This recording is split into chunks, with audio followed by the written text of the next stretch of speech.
Imagine unearthing a piece of tech history that you thought had been lost forever.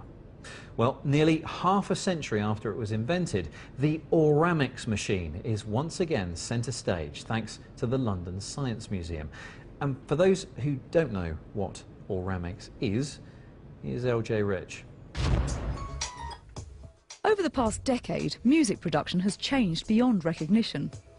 Forget high-end hardware in a dedicated studio.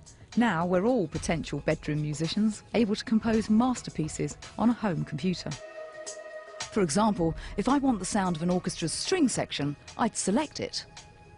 These are virtual instruments, or soft synths. Now the way they work is generally in two different ways. One is called a sampler, and that will play back audio snapshots of real instruments when you play a note.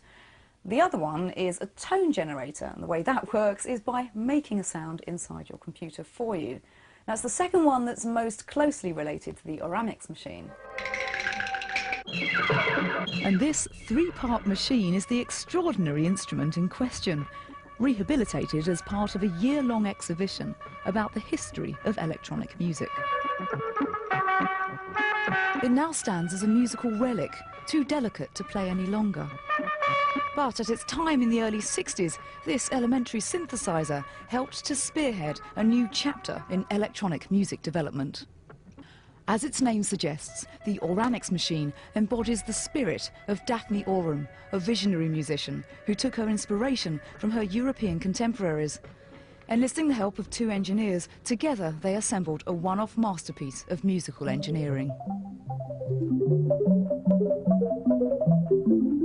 Daphne Oram was undoubtedly an extraordinary person with an amazing mind, and she was able to imagine electronic sounds that she couldn't actually make.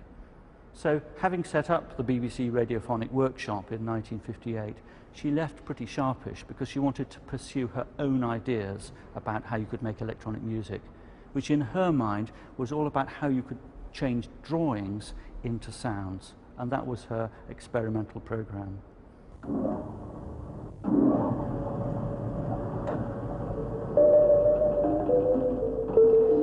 These sounds would be generated by drawing on a glass slide. A light dot would trace the waveform, and the sound generator would provide a tone based on the shape the dot followed. Further drawing on 35mm film strips was needed if you wanted to change the character of a note, like the pitch or echo.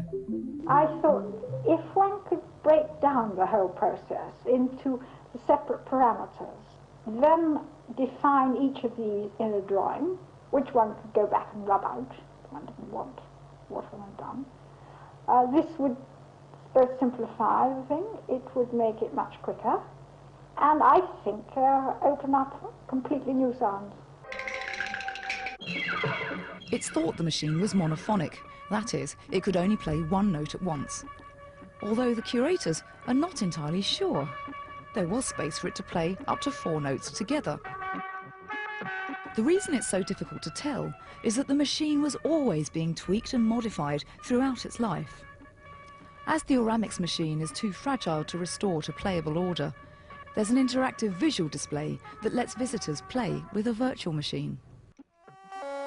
There's even an Oramics iPhone app for those who wish to take matters into their own hands.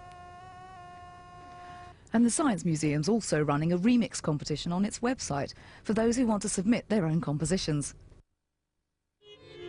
The big historical story with electronic music is that it's got cheaper and cheaper and easier to do. In many ways, it's become too easy to make electronic music.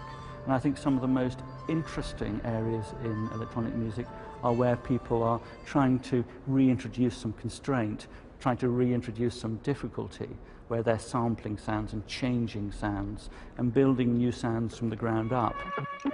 Daphne Oram died in 2003, an unsung hero. But even if her machine is no longer playable, her ideas have left an indelible mark on the electronic music of today.